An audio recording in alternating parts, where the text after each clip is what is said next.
স্বাধীনতার পর কিংবা স্বাধীনতার আগে পরে মিলিয়ে এই উপমহাদেশে এক ধরনের বিরল ঘটনা।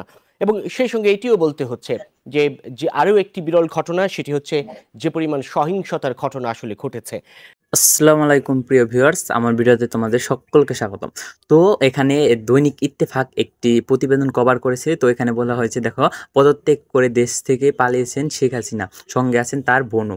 তো অর্থাৎ শেখ হাসিনা নিজে পদত্যাগ করেছেন এবং তিনি দেশ ছেড়ে চলে গেছেন। তো একটু আগে তিনি এই কথা বলেছেন। তো এখানে দেখো লেখা আছে যে প্রধানমন্ত্রী শেখ হাসিনা পদত্যাগ করে বলে দেশের বিভিন্ন গণমাধ্যমে প্রকাশিত হচ্ছে। তিনি ইতিমধ্যে দেশ ছেড়েছেন, তার সঙ্গে শেখ রেহানা সহ তার পরিবারের সদস্যরাও রয়েছে বলে খবর পাওয়া গেছে। তো সোমবার 5ই আগস্ট বেলা 2:30 গণভবনতে একটি সাময়িক হেলিকপ্টার শেখ হাসিনাকে নিয়ে যাত্রা শুরু করে।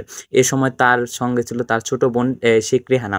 সংশ্লিষ্ট সূত্রে জানা যায়, তার হেলিকপ্টার ভারতের পশ্চিমবঙ্গের উদ্দেশ্যে রওনা দিয়েছে, অর্থাৎ তিনি পশ্চিমবঙ্গের দিকে যাচ্ছেন। তো এখন বাংলাদেশ নতুন প্রধানমন্ত্রী গঠিত হবে এবং অন্যান্য মন্ত্রী গঠিত হবে।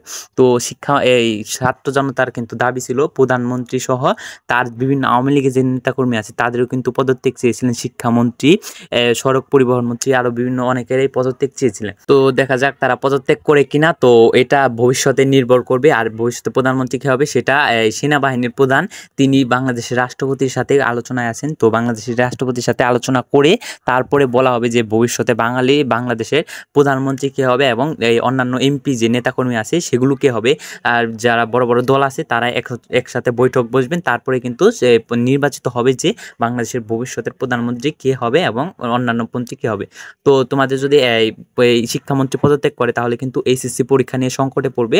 তো দেখা যাক সেটা হয় কিনা। তো এখন বাংলাদেশ নতুনভাবে গঠিত হবে, পূর্ণ গঠিত হওয়ার পরে কিন্তু বলা যাবে যে বাংলাদেশের প্রধানমন্ত্রী, শিক্ষামন্ত্রী কারা কারা হবেন, তারপর তাদের বিষয়ে কিন্তু বলা যাবে।